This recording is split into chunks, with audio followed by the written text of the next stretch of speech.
நெல்லையில் காங்கிரஸ் கட்சியின் தலைவர் தமிழக காங்கிரஸ் கட்சியின் தலைவர் திரு திருநாவுக்கரசர் செய்தியாளர்களை சந்திக்கக்கூடிய நேரடி காட்சிகளை பார்க்கலாம்.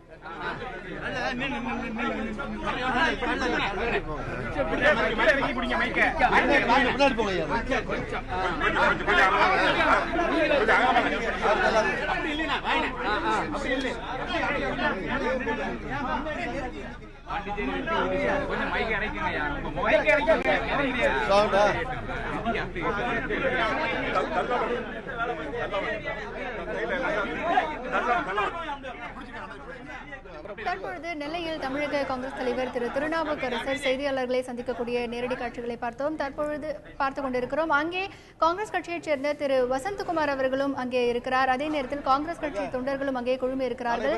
புதுச்சேரியில் காங்கிரஸ் வெற்றி பெற்றிருக்கிறது. அதைத் தொடர்ந்து தற்பொழுது நெல்லையில் தமிழ்நாடு, பாண்டிச்சேரி மாநிலங்களிலும்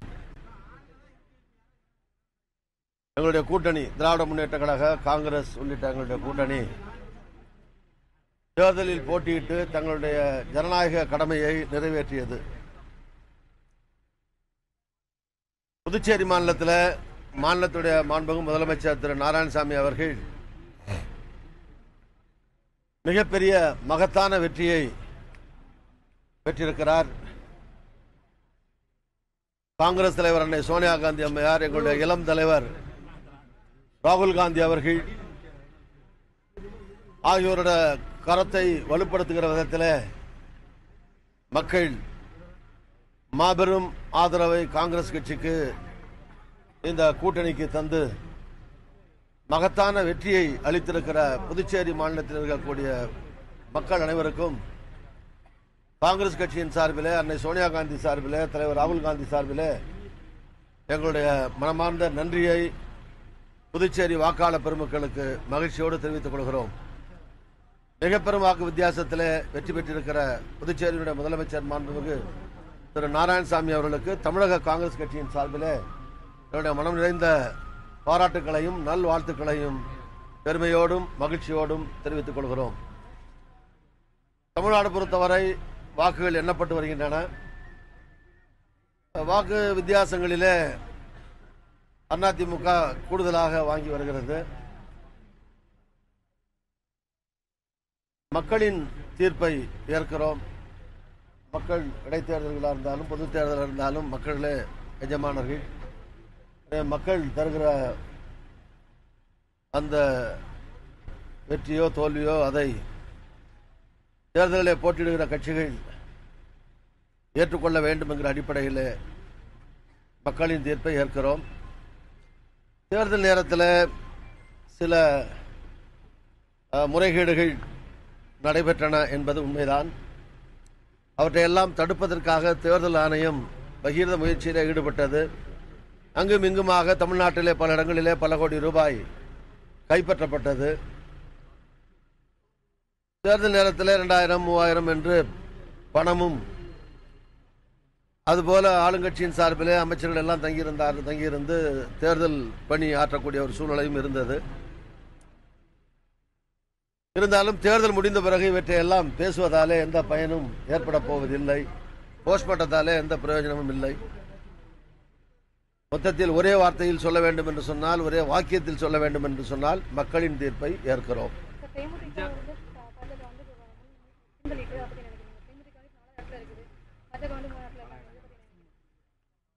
100 ஓட்டுல முன்ன இருக்கிறது பின்ன இருக்கிறது, இதெல்லாம் என்ன பெரிய பிரச்சனை?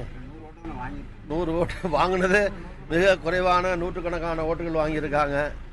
அதுல என்ன 3வது என்ன 4வது என்ன, அதுல யாரும் பெருமைப்பட்டுக் கொள்வதற்கும் ஒன்றுமில்லை. அந்த கட்சிகளுக்குள்ளே அதை சிறுமை அடைந்ததாக நினைப்பதற்கும் ஒன்றுமில்லை.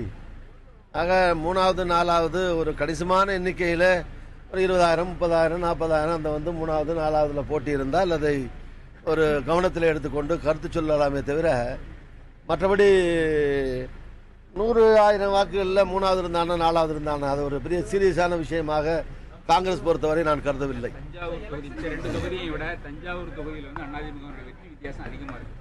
தஞ்சாவூர் டெல்டா மாவட்டம், அந்த மாவட்ட விவசாயிகள் அதிமுக ஆளுங்கட்சி அதிமுக பக்கம் இருக்காங்கன்னு நினைக்கிறீங்களா? நீங்க அதிமுகவுக்கு சாதகமாக மக்கள் அதிக அளவில் வாக்களிச்சதுனால தான் 3லேயும் அதிமுக வெற்றி பெற்றிருக்கு. அதிகமான வாக்கு வித்தியாசம் ஒரு தொகுதியில் சில ஆயிரம் கூடலாம், ஒரு தொகுதியில் சில ஆயிரங்கள் குறையலாம். அது அங்கங்கே இருக்கிற சூழ்நிலைகள், நிற்கிற வேட்பாளர்கள், தேர்தல் பணியாற்றிய விதங்கள், பல்வேறு ஓட்டு எண்ணிக்கை வித்தியாசங்கிறது ஒரு காரணம் அல்ல, ஏராளமான காரணங்கள் இருக்கிறது.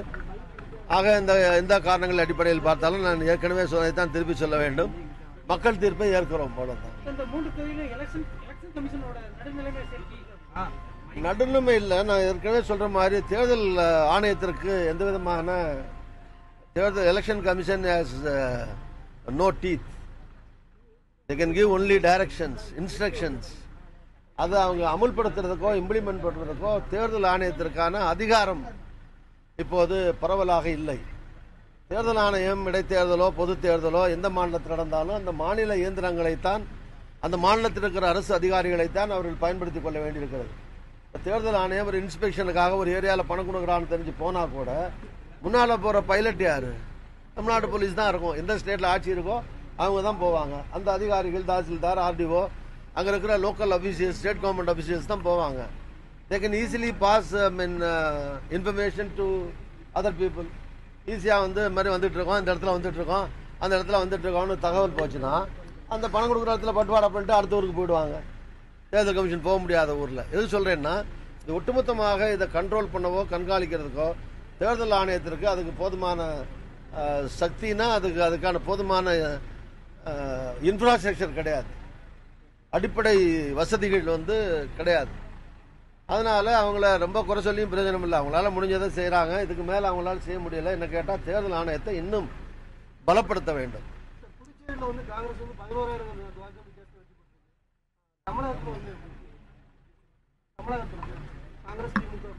தமிழ்நாட்டிற்கு தான் புதுச்சேரியில் மகத்தான வெற்றியை மக்கள் தந்திருக்கிறார்கள். அதுக்கு நான் ஏற்கனவே நன்றியும் வெற்றி பெற்ற திரு நாராயணசாமி முதலமைச்சர் அவர்களுக்கு வாழ்த்துக்களையும் தெரிவித்திருக்கிறேன். தமிழ்நாட்டில் நாங்கள் எங்களுடைய கூட்டணி வெற்றி பெறவில்லை, அதுக்கு தான் மக்களுடைய தீர்ப்பை ஏற்கிறோம் அப்படின்னு சொல்லியிருக்கேன் ஏற்கனவே. விஜயகாந்த் இப்போ எவ்வளோ ஓட்டு மொத்தம் வாங்கியிருக்காருன்னு இப்போ தானே வாக்குகள் எண்ணிட்டு இருக்காங்க. ஆனால் ரொம்ப குறைவான வாக்குகள் வித்தியாசத்தில் தான் அதுவும் பிஜேபியும் ஒன்றும் அடையாளம் காட்டிக்கிற மாதிரியோ சொல்லிக்கிற மாதிரியோ பிஜேபியும் வாங்கலை. அது மாதிரி விஜயகாந்துடைய தேமுதிகவும் வாங்கலை, போட்டியிட்ட கட்சிகள். அது மாதிரி பாட்டாளி மக்கள் கட்சி எத்தனாவது இடத்துல இருக்குன்னு தெரியல.